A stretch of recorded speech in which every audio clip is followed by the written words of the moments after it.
If charge particle enters perpendicular to electric field, जैसे पहले वाले केस में गया था अलोंग द लाइन वहां पर था, अभी यहाँ पर परपेंडिकुलर है। परपेंडिकुलर यहाँ पर हम लोग अगर देखें एंटर कर रहा है, तो ये भी एक इंपॉर्टेंट केस है।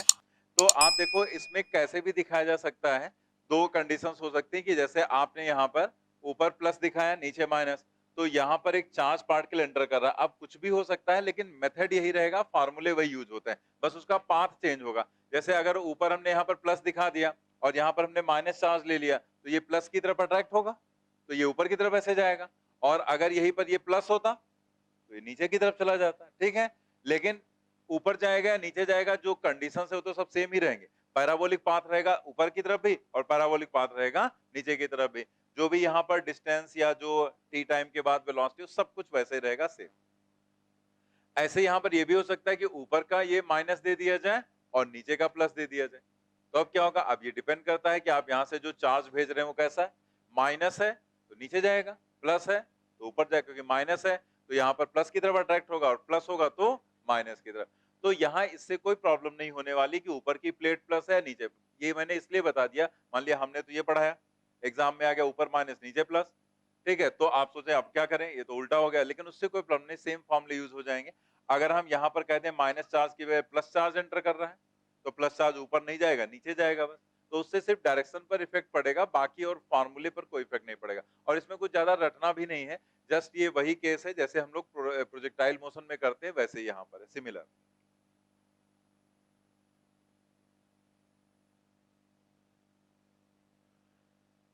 तो यहां से जैसे हमने इसे एक्स एक्सिस माना, इसे वाई एक्सिस, और ये पॉजिटिव चार्ज जो यहाँ पर है ये एंटर कर रहा है यहां से, ठीक है, यू स्पीड से, सॉरी निगेटिव चार्ज एंटर कर रहा है।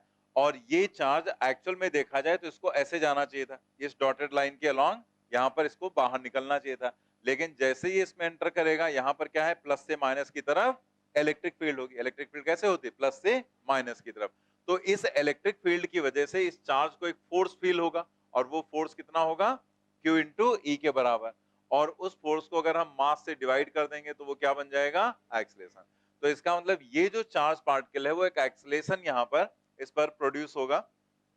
और वो एक्सलेशन कैसे होगा, एक्सलेशन यहाँ पर अगर हम माइनस चार्ज की बात कर रहे हैं तो एक्सलेशन उल्टा होगा, ठीक है। मतलब जो इलेक्ट्रिक फील्ड है उसके अपोजिट डायरेक्शन में यहाँ पर ए की वैल्यू होगी। जैसे अगर पॉजिटिव यहाँ पर होता है ये चार्ज, तो पॉजिटिव पर फोर्स किधर लगता है, इलेक्ट्रिक फील्ड की डायरेक्शन में, नेगेटिव पर लगेगा उसके जस्ट अपोजिट, ठीक है। तो ये यहाँ पर कंडीशन हो जाएगी A is equal to Q by M, लेकिन फोर्स लगे। तो यहाँ पर जो है माइनस क्यू चार्ज, तो माइनस क्यू चार्ज पर जो फोर्स लगेगा वो क्यू ही लगेगा, डिवाइडेड बाय एम करेंगे, एक्सलेशन आ जाएगा, लेकिन वो रहेगा इलेक्ट्रिक फील्ड के अपोजिट, ठीक है। तो इस तरीके से रहेगा। अब यहाँ पर हमने मान लिया किसी भी इंस्टेंट पर, सपोज कर लिया पार्टिकल इस लोकेशन पर, इसको हमने पी मान लिया, तो यहाँ से पी पॉइंट तक पहुंचने में उसको जो टाइम लग रहा है वो टी के बराबर लग रहा है। और ये जो डिस्टेंस है वो एक्स हो गई, ये वाई, यानी कि पी पॉइंट के कोऑर्डिनेट्स हम मान सकते हैं एक्स कॉमा वाई। आप देखो यहाँ पर, यहां से लेकर यहां तक जो पाथ दिखाया गया है वो लिखा गया पैराबोलिक पाथ, और यहां लिख दिया गया इनसाइड। लेकिन बाहर जो पाथ है वो स्ट्रेट लाइन आउटसाइड, ठीक है। क्योंकि जब एक बार ये बाहर निकल जाएगा, तो जैसे ये इसके बाहर निकलेगा फिर क्या होगा, ये यहां पर थोड़ा सा इन्होंने एक्स्ट्रा,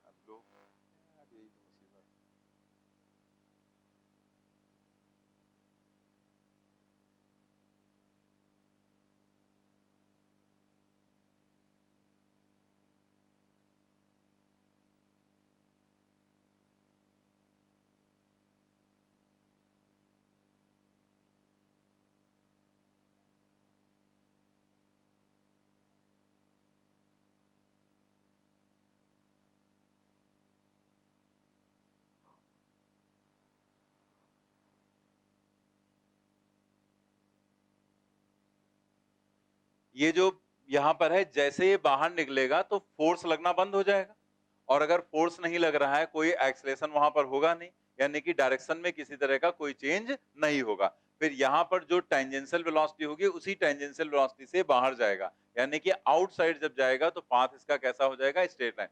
ध्यान रखना है, हम लोग ग्रेविटी का इफेक्ट यहाँ पर कंसीडर नहीं कर रहे हैं, सिर्फ हम लोग इलेक्ट्रिक फील्ड के इफेक्ट को यहाँ पर ऑब्जर्व कर रहे हैं, ठीक है। तो स्ट्रेट लाइन पाथ रहेगा आउटसाइड और इनसाइड रहेगा पैराबोलिक, ये प्रूफ भी अभी हो जाएगा।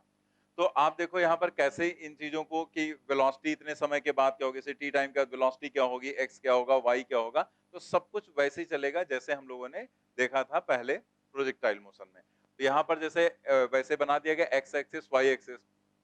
तो एक्स एक्सिस में अगर आप देखो तो इनिशियल वेलोसिटी क्या है u, तो हमने यहाँ पर लिख दिया u x is equal to u, और हॉरिजॉन्टल में कोई एक्सलेशन तो है नहीं, तो ax क्या हो गया 0। वर्टिकल में अगर आप देखो तो ये हॉरिजॉन्टल में ऐसे एंटर कर रहा है ना, वर्टिकल में कोई वेलोसिटी नहीं है, यानी कि u y की वैल्यू क्या हो गई 0 यहाँ पर, ठीक है। लेकिन a y जो रहेगा वो रहेगा, और यहाँ पर ऊपर की तरफ है तो प्लस, नीचे होता तो माइनस करके हम लोग प्रूव करते। तो यहाँ पर ऊपर की तरफ रहेगा एक्सलेशन कितना रहेगा Q E and divided by M, ठीक है। तो पहले आप जैसे हमने लिखा है ऐसे आप लिख लो दोनों चीजें, ठीक है। अब देखो यहाँ पर हमें करना क्या है आगे, just equations of motion, projectile motion याद है ना, तो प्रोजेक्टाइल जैसे ये हॉरिजॉन्टल प्रोजेक्टाइल मोशन जैसी कंडीशन बन रही है ना, तो आपको हॉरिजॉन्टल प्रोजेक्टाइल मोशन या ऑब्लिक दोनों में एक ही चीज बताई गई थी, ये लिखेंगे, फिर इक्वेशंस ऑफ मोशन जस्ट आप अप्लाई कर देंगे। मतलब अगर हम पहली इक्वेशन लिखें तो v बराबर u प्लस at होता ना, तो vx equal to ux plus ax into T. तो यहाँ पर जो ax है ये 0 हो जाएगा, दैट मीन्स अगर आप देखें तो vx की वैल्यू ux के बराबर है, और ux कितना है u, मतलब हॉरिजॉन्टल वेलोसिटी में किसी तरह का कोई चेंज नहीं आएगा।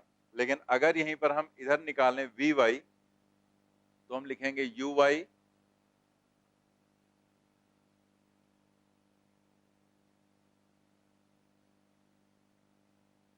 uy and plus A Y T.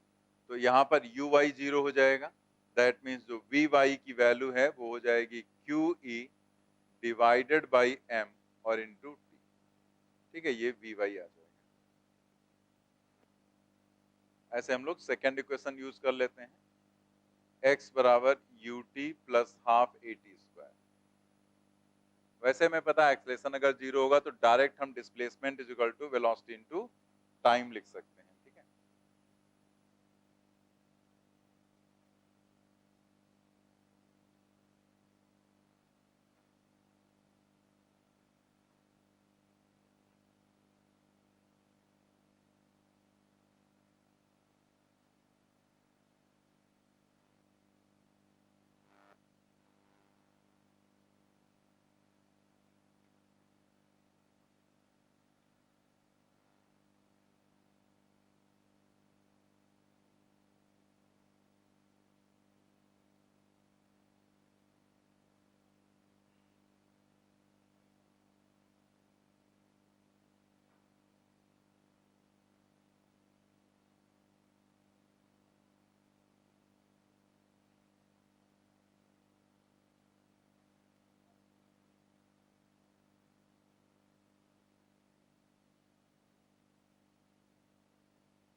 तो यहाँ पर दो ही क्वेश्चन लिखी, तीसरी क्वेश्चन लिखना है ऐसे लिख लो, क्योंकि ये कुछ रटना तो है नहीं, बस जस्ट पैराबोलिक पाथ जैसे हम लोग प्रोजेक्टाइल मोशन में देखते हैं वैसे यहाँ पर भी आ जाएगा। उसके लिए हमें x और y की रिक्वायरमेंट होगी, इसीलिए हमने एक रख लिया y और x।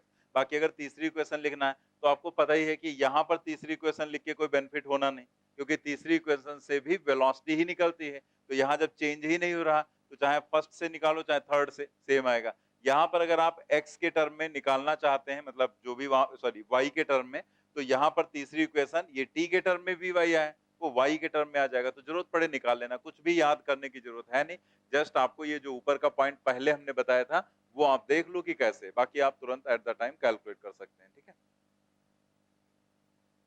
सब इक्वेशंस तो वही हैं, जस्ट आपको करना क्या है, a की जगह पर क्या रखना है QE डिवाइडेड बाई m, चाहे वो प्लस चार्ज हो चाहे माइनस चार्ज हो कुछ भी हो, वो तो हमने स्टार्टिंग में बता दिया ना कि फॉर्मूले वही रहेंगे। अगर यही डिस्प्लेसमेंट ऊपर की तरफ होगा, अगर माइनस क्यू चार्ज एंटर कर रहा है और ऊपर की प्लेट प्लस है, जैसा कि यहाँ पर है माइनस चार्ज एंटर कर रहा है ऊपर की प्लेट प्लस है, तो ये डिस्प्लेसमेंट y ऊपर हो जाएगा। अगर यहीं पर क्या होता कि ये प्लस होता तो ये नीचे जाता, तो यही डिस्प्लेसमेंट नीचे की तरफ आ जाता, ठीक है। तो आपको यहाँ पर कुछ भी चेंज करने की जरूरत नहीं, जस्ट ये रहेगा, नोट कर लिया ना आपने। अब हम लोग यहाँ पर देखें जो रिजल्टेंट वेलोसिटी, तो सब लिख दिया गया क्योंकि उसमें कुछ नई चीज है नहीं। रिजल्टेंट वेलोसिटी कैसे निकालते हैं, किसी भी पॉइंट पर x कंपोनेंट y पता है, दोनों परपेंडिकुलर है x और y, root V X square plus V Y square. Equation of trajectory कैसे निकालते थे हम लोग, एक्स और वाई, इक्वेशन ऑफ ट्रेजेक्टरी का मतलब एक्स और वाई का रिलेशन। तो हम लोग एक्स लिखते थे, वाई उसमें से जो वेरिएबल है टर्म टी यहाँ पर उसको हटाना है, तो एक्स यू टी लिखा, Y Q E upon to M into T square.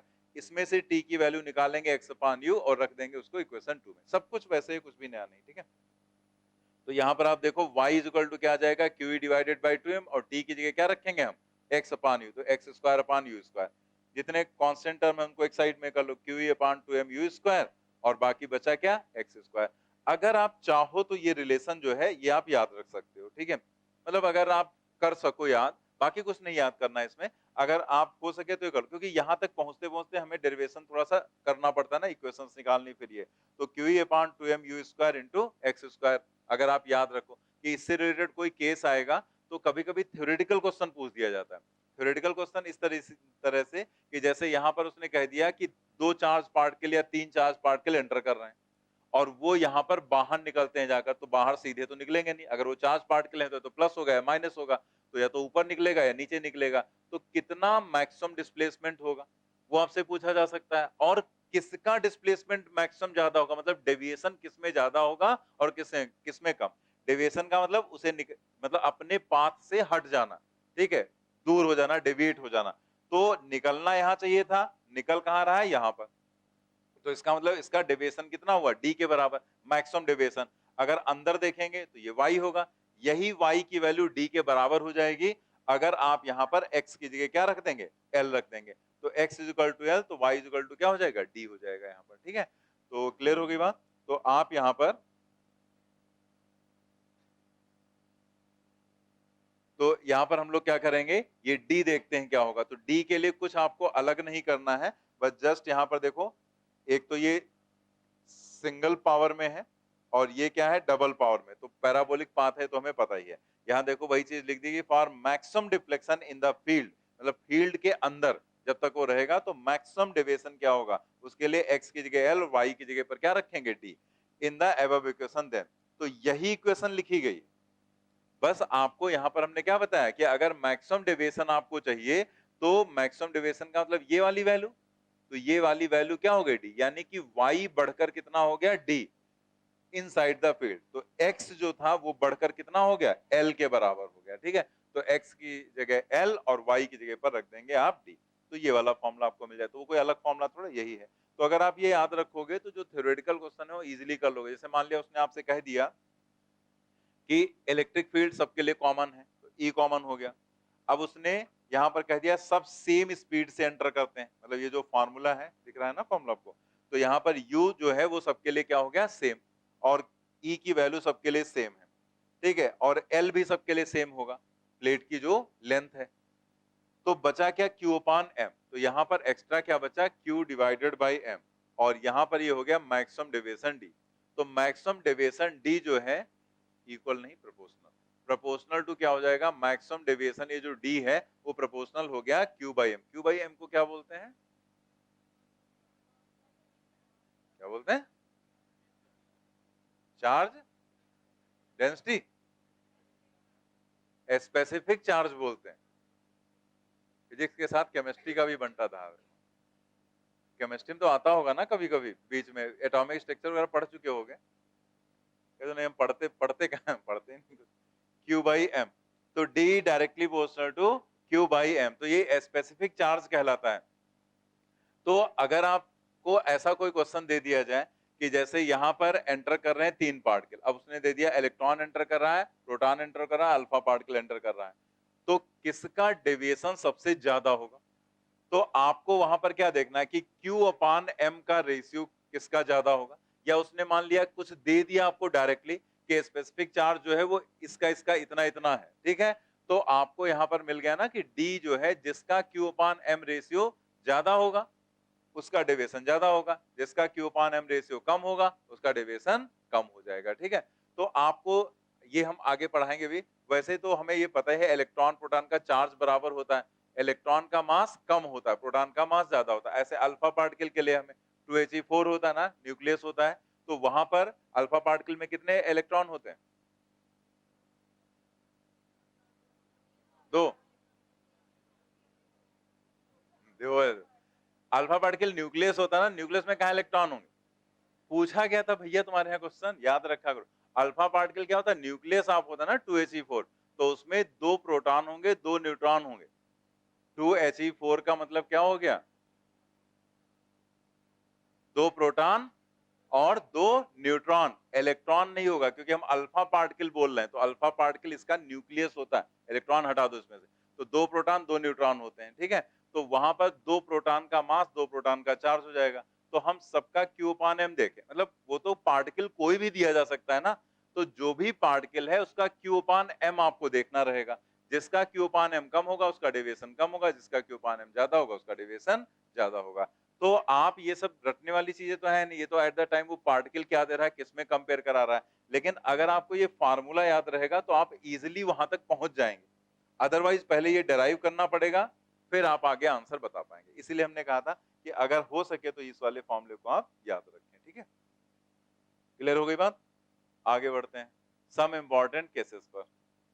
तो ये तो मोशन ऑफ चार्ज पार्टिकल का केस हो गया। सम इंपॉर्टेंट केसेस में देखो यहाँ पर है क्या कि हमारे पास जो केसेस होते हैं, तो उसमें एक केस हम लोगों के पास रिंग का है, ठीक है, कि अगर रिंग के ऊपर चार्ज दे दिया जाए तो इसके कारण r डिस्टेंस पर इलेक्ट्रिक फील्ड क्या होगी, ठीक है। इलेक्ट्रिक फील्ड और इलेक्ट्रिक पोटेंशियल दोनों ही हम लोग यहाँ पर देखेंगे। और ऐसे ही एक केस होता है आर्क का, कि अगर आर्क है, आर्क का मतलब पूरा रिंग है उसका छोटा सा पार्ट, तो इस आर्क की वजह से इस सेंटर पर क्या इलेक्ट्रिक फील्ड होगी और क्या पोटेंशियल होगा, ये हमें यहाँ पर देखना है, ठीक है। तो ये केस होगा। एक केस होता है जो स्ट्रेट वायर का केस होता है, मतलब अगर एक लीनियर चार्ज है यहाँ पर ऐसे और उसकी वजह से r डिस्टेंस पर हमें इलेक्ट्रिक फील्ड देखना है तो क्या होगा, ठीक है। पोटेंशियल नहीं, इलेक्ट्रिक फील्ड सिर्फ देख रहे हैं हम लोग, तो क्या होगा यहाँ पर जो है आपके लेवल में, जो आपके एनसीईआरटी में वो चीज हम बता रहे हैं। तो ये केस तो हमें जैसे हैं वैसे देखने हैं, लेकिन ये वाला जो डायरेक्ट आपको ऐसा मिले ऐसा जरूरी भी नहीं होता, वो क्वेश्चन पूछे जा चुके हैं रिलेटेड, जैसे इस पर भी क्वेश्चन आपके यहाँ पूछा जा चुका है, लेकिन सीधे एनसीईआरटी में ढूंढोगे तो मिलेगा नहीं। तो आपको यहाँ पर ये चीजें याद रखनी होगी, इनके फॉर्मूले याद रखने होंगे। डेरिवेशन नहीं, हम एक डेरिवेशन आपको थोड़ा सा समझा देंगे, लेकिन हम लोग डेरिवेशन पर फोकस नहीं करना है, हमें हमें उसके एप्लीकेशन पर फोकस करना है, तो दोनों के एप्लीकेशन देखने हैं। ये वाला जो केस है इसमें भी फाइनाइट लेंथ और इनफाइनाइट लेंथ दोनों आते हैं, लेकिन हम लोगों के लेवल में फाइनाइट लेंथ का केस नहीं। अगर हम फॉर्मूला लिखवा भी दें, जैसे कुछ बुक्स में उसके क्वेश्चंस या उसका कॉन्सेप्ट दे रखा है, तो अगर हम उसको लिखवा भी दें तो भी कोई मतलब है नहीं, आपको फालतू में रटना पड़ेगा, आएगा है नहीं आपके यहाँ। आएगा जो वो मुझे पता है, वो इनफाइनाइट वाला ही पूछा जा सकता है। हमने पहले भी जब आया था आपके यहाँ क्वेश्चन नीट में, तो भी हमने इनफाइनाइट वाला ही करवा रखा था और वही आपके यहाँ पूछा भी गया था। तो आपको यहाँ पर फाइनाइट लेंथ में नहीं जाना है, इनफाइनाइट लेंथ में जाना है, और वो इनफाइनाइट लेंथ हम यहाँ नहीं पढ़ेंगे क्योंकि उसका डेरिवेशन गॉस लॉ से बहुत इजीली आ जाता है। तो हम लोग यहाँ पर पढ़ने वाले हैं ये दो केस। ये केस हम लोग कहाँ पढ़ेंगे, गॉस लॉ में पढ़ेंगे, ठीक है। तो वो यहाँ से हटा दिया जाए, तो ये दो केस हमें देखने। ये जब हम लोग मैग्नेटिज्म में जाते हैं तो वहां पर भी ऐसे होते हैं, लेकिन वहां सब पढ़ना है। वहां सर्कुलर रिंग के कारण भी हमें पढ़ना है मैग्नेटिक फील्ड, आर्क की वजह से भी मैग्नेटिक फील्ड वो भी यूज होता है, और जो स्ट्रेट लाइन है उसमें फाइनाइट और इनफाइनाइट दोनों यूज होते हैं, तो हमें वहां दोनों पढ़ने पड़ेंगे। यहां हमें इनफाइनाइट का ही सिर्फ पढ़ना है, ठीक है। अब बात करते हैं हम लोग, जैसे ये पहला केस हम लोग देखने जा रहे हैं, तो हम इसके डेरिवेशन की बात कर रहे हैं, तो हम डेरिवेशन लिखवाएंगे नहीं, आपको लिखने की भी जरूरत नहीं है, जस्ट आप उस डेरिवेशन को एक बार देख लो कि कैसे यहाँ पर इलेक्ट्रिक फील्ड निकाली जाती है। तो यहाँ पर हम देखने जा रहे हैं यूनिफॉर्मली चार्ज रिंग, मतलब जो भी ये रिंग है उसके ऊपर चार्ज सबके यूनिफॉर्मली डिस्ट्रीब्यूट है Q, इसकी जो रेडियस है वो R के बराबर है, और यहाँ से X डिस्टेंस पर एक पॉइंट है P, यहाँ पर हमें इस इलेक्ट्रिक फील्ड को कैलकुलेट करना है, ठीक है। तो अगर हम यहां से इस लाइन को मिला रहे हैं, क्यों मिला रहे हैं वो भी समझ में आ जाएगा। तो ये x है, ये r है, तो ये वाली जो डिस्टेंस है पाइथागोरस थ्योरम से हो जाएगा root r square plus X square, ठीक है। हमें निकालना है net electric field, net electric potential at point P। तो आप यहां पर देखो कि कैसे हम लोग निकालते हैं।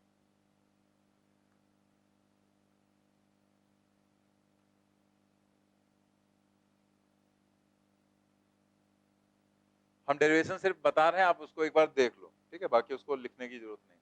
तो आप देखो यहाँ पर डिराइव कैसे किया जाता है, जैसे ये रिंग है तो इस पर हमने यहाँ पर एक छोटा सा एलिमेंट माना, जिसके ऊपर हमने चार्ज मान लिया dq, तो ये पॉइंट चार्ज जैसा हो गया। इस पॉइंट चार्ज के कारण यहाँ जो इलेक्ट्रिक फील्ड होगी वो इस डायरेक्शन में हो जाएगी, ठीक है, उसको हमने मान लिया E0, इस पॉइंट चार्ज की वजह से। ऐसे ही यहां पर उसके जस्ट अपोजिट एक हमने मान लिया, जैसे रिंग है तो आप ऐसे सोचो कि जैसे ये इसको आप एज अ रिंग अगर इमेजिन करो तो ये ऐसे रखा गया है, ठीक है, और ये यहाँ पर एक्सिस है। तो अगर हम इस रिंग की वजह से इसके एक्सिस पर देखना चाह रहे हैं इलेक्ट्रिक फील्ड, तो हमने क्या किया, इसको ऐसे रखा गया है। तो ये चीज जो रखी गई वो ऐसे है, तो डायग्राम बोर्ड पे बनाना तो ऐसे बनाया जाएगा। तो एक एलिमेंट यहां हमने माना ऊपर, तो इसकी वजह से इस पॉइंट पर जहां पर हमें इलेक्ट्रिक फील्ड देखना है, तो इस रिंग से इस पॉइंट पर इलेक्ट्रिक फील्ड देखना है, तो ऊपर का ये जो एलिमेंट हम यहाँ पर इमेजिन कर रहे हैं इसकी वजह से यहाँ देखेंगे, और एक इसके जस्ट अपोजिट यहाँ नीचे हम मानेंगे एलिमेंट, इसकी वजह से यहाँ पर हम इलेक्ट्रिक फील्ड देखेंगे। तो वही हमने नीचे माना, तो नीचे जो है ये भी एक ही जैसा होगा ना, तो इसकी वजह से जो यहाँ इलेक्ट्रिक फील्ड होगी उसको हमने ऐसे दिखा दिया ई नॉट, ठीक, दोनों इलेक्ट्रिक फील्ड हमने दिखा दी। अब यहाँ पर अगर हम इस एंगल को थीटा मान रहे हैं तो ये थीटा हो जाएगा, ये भी वही होगा क्योंकि सिमेट्रिकल कंडीशन, ये भी थीटा हो जाएगा। इस ई नॉट के दो कंपोनेंट हो जाएंगे, ऊपर जाएगा ई नॉट साइन थीटा, इधर जाएगा ई नॉट कॉस थीटा, ऐसे नीचे इधर जाएगा ई नॉट कॉस थीटा और इधर जाएगा ई नॉट साइन थीटा, ठीक है, ये दोनों इक्वल एंड अपोजिट हैं, कैंसिल हो जाएंगे। मतलब यहां पर जो इलेक्ट्रिक फील्ड हो जाएगी वो क्या हो जाएगी, ई नॉट कॉस थीटा, दूसरे वाले की वजह से भी ई नॉट कॉस थीटा, लेकिन सिर्फ दो ही एलिमेंट तो है नहीं, ये तो हमने दो छोटे एलिमेंट माने थे। ऐसे ही यहाँ पर क्या होगा कि अगर हम यही रिंग देखें यहाँ पर, तो इस रिंग में बहुत सारे एलिमेंट ऐसे हम इमेजिन करेंगे, जैसे एक्सिस हो गए, एक यहाँ माना तो एक यहाँ माना, तो एक इधर मानेंगे, एक इधर मानेंगे, एक इधर मानो, एक इधर, मतलब हर एलिमेंट के अपोजिट एक एलिमेंट होगा, तो ऐसे बहुत सारे एलिमेंट होंगे। लेकिन जितने भी एलिमेंट होंगे उन सभी के लिए यही कंडीशन बनेगी ना कि जो कॉस वाले हैं वो जुड़ते जाएंगे और जो ये है ये सब एक दूसरे के अपोजिट आते जाएंगे, तो ये सब कैंसिल होते जाएंगे। इसका मतलब अगर हम नेट इलेक्ट्रिक फील्ड देखेंगे E, तो वो क्या हो जाएगा, इसी ई नॉट कॉस, इसको हमने यहाँ पर ई नॉट लिख दिया, इसको डी मानना था, स्मॉल एलिमेंट के कारण ले रहे थे ना, तो ये डी ई नॉट नहीं, डी ई कॉस थीटा, ई मान सकते हैं, ठीक है, तो यहाँ पर डी कॉस थीटा हो जाएगा।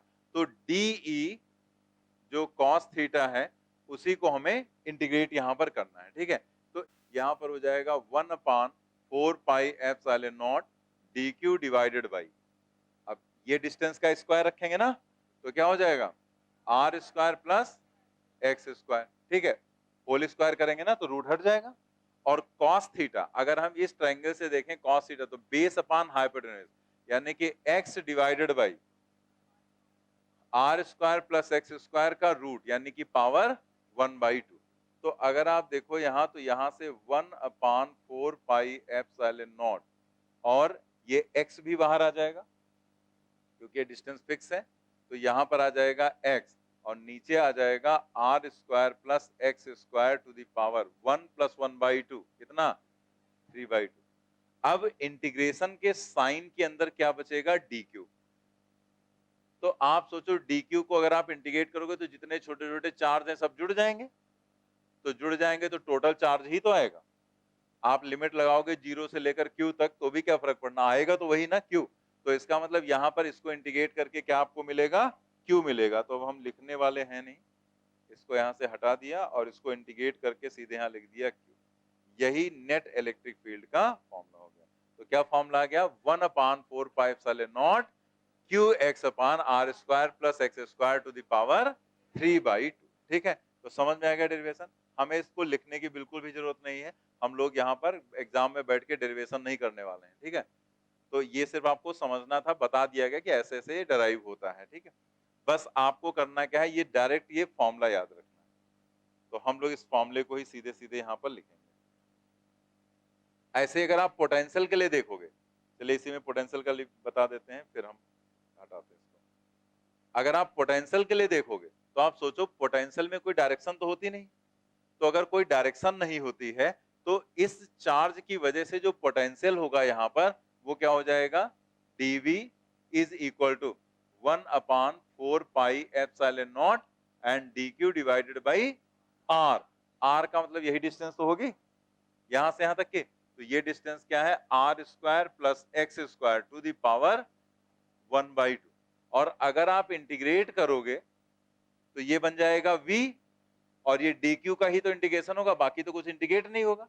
यानी कि फॉर्मूला क्या आ जाएगा 1/4πε0 q divided by r square plus x square to the power, बस दोनों फॉर्मूले हो गए, दोनों के डेरिवेशन हो गए। तो अब हम लोग डायरेक्ट इसके आंसर्स को लिख लेंगे। तो ये सब हम हटा दे रहे हैं।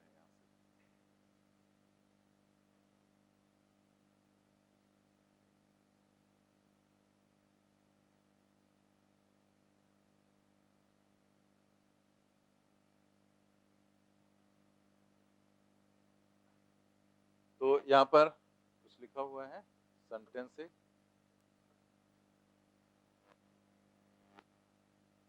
लिखा हुआ है net electric field and net electric potential at point P is given as.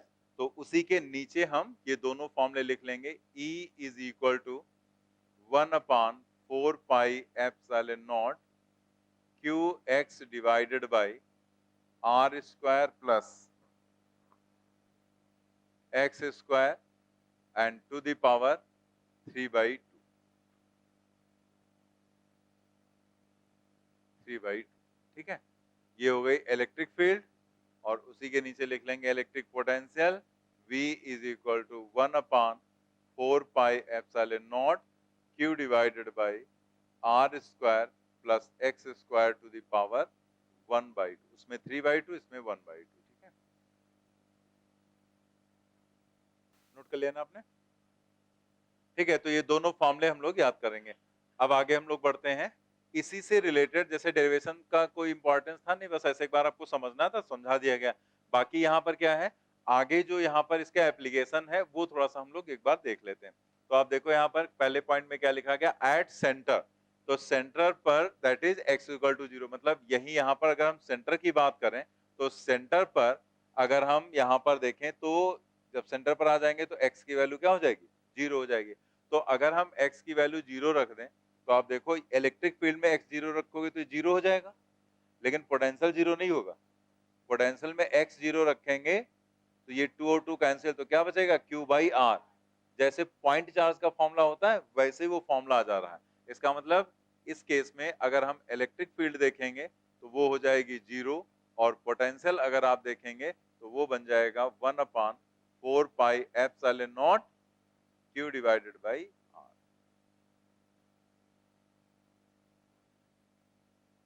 अब आप देखो यहाँ पर नेक्स्ट केस की, कहीं पर अगर आपसे कह दिया जाए कि हमें वो जो रिंग है उसके बहुत क्लोज पॉइंट पर चाहिए इलेक्ट्रिक फील्ड और इलेक्ट्रिक पोटेंशियल, यानी कि x is very very less than r, मतलब हम रिंग से बहुत ज्यादा दूर नहीं है, बल्कि उसकी जो रेडियस उससे भी काफी कम डिस्टेंस पर है, यानी कि सेंटर से बहुत ही क्लोज है। तो अगर सेंटर से बहुत क्लोज है तो x की वैल्यू अगर बहुत कम है r से, तो आप x स्क्वायर को इग्नोर कर देंगे, ठीक है। जो ये x स्क्वायर है इसको, इसे नहीं इग्नोर कर सकते। हमने आपको ये चीज पहले भी समझाई थी कि किसी चीज को इग्नोर करते हैं तो किसी के रेस्पेक्ट में करते हैं। तो r चूंकि बहुत बड़ा है उसकी तुलना में हम x को कह रहे हैं बहुत छोटा है, तो अगर x बहुत छोटा है स्क्वायर करने पर और भी डिफरेंस हो जाता है, तो फिर आप यहाँ पर x स्क्वायर को इग्नोर करेंगे। तो जब x स्क्वायर आप हटाओगे तो 2 और 2 कैंसिल होगा, क्या बचेगा, r क्यूब बचेगा। यानी कि जो इलेक्ट्रिक फील्ड का फॉर्मूला यहाँ पर है वो हो जाएगा 1/4πε0 और आ जाएगा q divided by r cube, और बाहर आ जाएगा x, ठीक है। ऐसे लिख लेंगे हम लोग। तो यहाँ पर अब ये सब रटने वाली चीजें थोड़े हैं, ये तो ऊपर का मेन फॉर्मूला याद है, बस ये तो आप जरूरत पड़ने पर लिख लेंगे। तो E प्रोपोर्शनल टू क्या हो गया, x। मतलब अगर हम बात करें नियर पॉइंट की, तो जो भी इलेक्ट्रिक फील्ड है वो x की डायरेक्टली प्रोपोर्शनल है, मतलब जैसे जैसे हम सेंटर से दूर जाएंगे इलेक्ट्रिक फील्ड बढ़ेगी। और जो पोटेंशियल है उसकी अगर हम बात करें तो पोटेंशियल क्या हो जाएगा, जब आप x को हटा देंगे तो r ही बचेगा सिर्फ, यानी कि पोटेंशियल का यही सेम फॉर्मूला आ जाएगा 1/4πε0 q डिवाइडेड बाई r।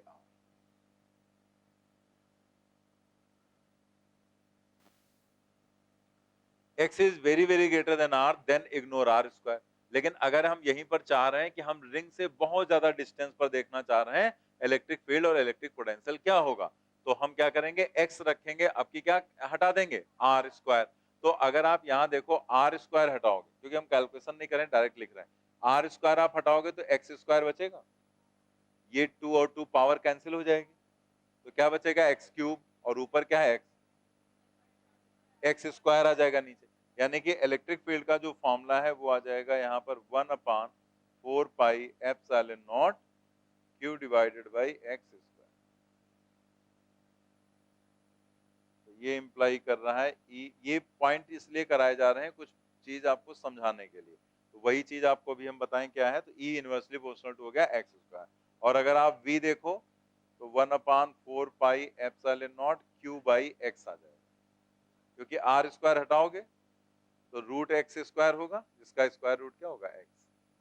मतलब क्या हुआ कि अगर आप नियर पॉइंट पर हैं तो इलेक्ट्रिक फील्ड एक्स के डायरेक्टली प्रोपोर्शनल है, और अगर आप फार पॉइंट पर हैं मतलब दूर है रिंग के सेंटर से, तो वो इनवर्सली प्रोपोर्शनल हो जा रही। मतलब ये हुआ कि जब आप सेंटर से चलना स्टार्ट करते हैं, ठीक है, तो पहले electric field E proportional to X है, मतलब पहले इलेक्ट्रिक फील्ड बढ़ेगी, और फिर उसके बाद जब ज्यादा डिस्टेंस पर आ जाते हैं तो ये हो जाता है, मतलब एक्स बढ़ने से इलेक्ट्रिक फील्ड कम होगी। तो अगर कोई चीज पहले बढ़ रही थी फिर घट रही है, तो बीच में कहीं मैक्सिमम भी तो होगी। तो एक तरह से यहां पर हम कह सकते हैं मैक्सिमम पॉइंट सेंटर नहीं होगा, सेंटर पर तो जीरो हो जाएगी, यहां पर आगे कहीं मैक्सिमम पॉइंट मिलेगा, पहले इंक्रीमेंट एंड देन डिक्रीमेंट। तो जहां तक वो इंक्रीज करेगी वहां तक हम लोग कहेंगे, उसी पॉइंट को हम कह देंगे जो लास्ट एंड पॉइंट होगा कि वो ई मैक्स वाला पॉइंट है। तो आगे आप देखो यहाँ पर फोर्थ नंबर पर हम लोग यही करने जा रहे हैं। देखो ग्राफ भी वैसे दिखाया गया, जैसे आप ग्राफ ही पहले समझ लो, यहाँ पर ये ओ पॉइंट है, ये ओ हो गया, ठीक है। अब आप देखो यहाँ पर इलेक्ट्रिक फील्ड इस डायरेक्शन में होगी और यहाँ पर इलेक्ट्रिक फील्ड इधर होगी, ठीक है। तो अगर आप सेंटर से आगे चलना स्टार्ट करें तो पहले क्या दिखाया गया, E proportional to X, graph straight line passing through origin, और एक्स के साथ फील्ड बढ़ रही, फिर एक पर्टिकुलर पॉइंट पर ये हो जाती है मैक्सिमम, वो पॉइंट आता है plus R by root two का इस साइड में, और उसके बाद E inversely proportional to X square, मतलब ग्राफ कैसा होगा, रेक्टेंगुलर हाइपरबोला ऐसे हो जाएगा। बिल्कुल सिमिलर इधर आएगा, इस साइड में जाएंगे तब भी तो इधर जाने पर फील्ड बढ़ेगी ना, लेकिन वो साइन अगर प्लस डायरेक्शन है तो इसको माइनस माना जाएगा, तो इसीलिए इधर का प्लस में दिखाया गया और इधर का माइनस में दिखाया गया। अगेन अगर इधर R by root two plus पर मैक्सिमम था, तो यहाँ पर R by root two minus पर मैक्सिमम होगा, और देन ग्राफ कैसा हो जाएगा, रेक्टेंगुलर हाइपरबोला हो जाएगा, ठीक है। तो जैसा ग्राफ इधर है वैसा ही ग्राफ इधर माइनस में बनेगा। क्यों बनेगा, क्योंकि इधर की डायरेक्शन को अगर आप प्लस ले रहे हैं तो इधर की डायरेक्शन ऑटोमेटिकली माइनस हो जाएगी, तो इधर का ग्राफ प्लस इधर का माइनस, ये ग्राफ ऊपर नहीं जाएगा। ऊपर करने का मतलब है कि हम कह रहे हैं ये भी प्लस है डायरेक्शन और ये भी प्लस डायरेक्शन है, जबकि वो दोनों डायरेक्शन को प्लस नहीं ले सकते। अगर ये प्लस एक्स है तो इधर क्या माइनस एक्स हो जाएगा, ठीक है। अब यहाँ पर हम मैक्सिमम कहाँ पर पा रहे हैं, तो ये आप डायरेक्ट याद करना है, क्योंकि इसका डेरिवेशन नहीं करेंगे, लिख देते हैं कैसे किया गया है। हम यहाँ लिख दे रहे हैं for E is equal to E max D by D X, X variable है तो उसी के रेस्पेक्ट में डिफरेंशिएट करके जीरो रखेंगे, एंड देन ये क्या इंप्लाई करेगा, जैसे ई का फॉर्मूला पता है, अब इसका डेरिवेशन अगर आपको करना है तो कैसे करोगे डेरिवेशन। डेरिवेशन करने के लिए यहाँ पर ये ऊपर भी एक्स है नीचे भी एक्स स्क्वायर है, तो आपको वही यू बाई वी वाला कॉन्सेप्ट यूज करना पड़ेगा, ठीक है, जो प्रोडक्ट वो डिवीजन रूल है, और उसके बेसिस पर पूरा डिफरेंशिएट करो, फिर उसको रखो जीरो, फिर वहां से एक्स की वैल्यू सॉल्व करो। तो अननेसेसरी कैलकुलेशन हमें नहीं करना है, हो जाएगा, लेकिन अगर हम लोग यहाँ पर याद रखें तभी बेहतर रहेगा, ठीक है। तो ये जब डी बाई डी एक्स आप जीरो करेंगे तो आपको एक रिजल्ट मिलेगा, और वो रिजल्ट क्या होगा, X is equal to plus minus R by root two. देखो प्लस माइनस इसलिए लगा दिया गया क्योंकि अगर हम इस साइड में पॉजिटिव कंडीशन पा रहे हैं तो इधर साइड में नेगेटिव पर भी तो वही मिलेगा। अगर यहाँ पर आर बाई रूट टू पर इलेक्ट्रिक फील्ड मैक्सिमम है तो इधर भी तो आर रूट टू पर इलेक्ट्रिक फील्ड मैक्सिमम ही तो होगी, तो बीच में रिंग रखा इधर भी मैक्सिमम है तो इधर भी कहीं मैक्सिमम होगी। तो अगर इधर का हम प्लस ले रहे हैं तो इधर का हम माइनस लेंगे, इसलिए plus R by root two minus R by, दोनों पर मैक्सिमम, और वो ई मैक्स होगा कितना, and E max is equal to, अगर हम यही वैल्यू जैसे आप बिल्कुल मैक्सिमम इनमें याद करो, वहां पर हम लोग क्या करते थे कि मैक्सिमम वैल्यू के लिए और मिनिमम वैल्यू के लिए हम लोग वहां पर D by D x zero करते थे, और उसके बाद जो वैल्यू आती है उसी वैल्यू का हम लोग यूज करते थे वहां पर मेन इक्वेशन में रखकर हम y निकालते थे। जैसे x के दो वैल्यूज आई, तो हम चेक कर लेते थे किस पर मैक्सिमम है किस पर मिनिमम है, और फिर वही वैल्यू अगर हम मैक्सिमम वाली रखते थे y में तो y की मैक्सिमम वैल्यू, और अगर मिनिमम वाले में मतलब वही मिनिमम वैल्यू रखते थे तो y की मिनिमम वैल्यू मिलती है। तो बिल्कुल वही कॉन्सेप्ट है कि आपको ये तो पता ही चल गया कि कहाँ मैक्सिमम होगा। तो अब आप इस x की वैल्यू को अगर आप इस मेन फार्मूले में रखोगे तो आपको e की मैक्सिमम वैल्यू मिलेगी। तो हमने उसको सॉल्व किया था, तो हम वो सीधे बता देते हैं कि क्या होगा। यहाँ पर वो वैल्यू आएगी 1/4 पाई, therefore E max equal to 1/4 pi epsilon naught Q divided by R cube ये आएगा यहाँ पर, सॉरी R cube नहीं R स्क्वायर,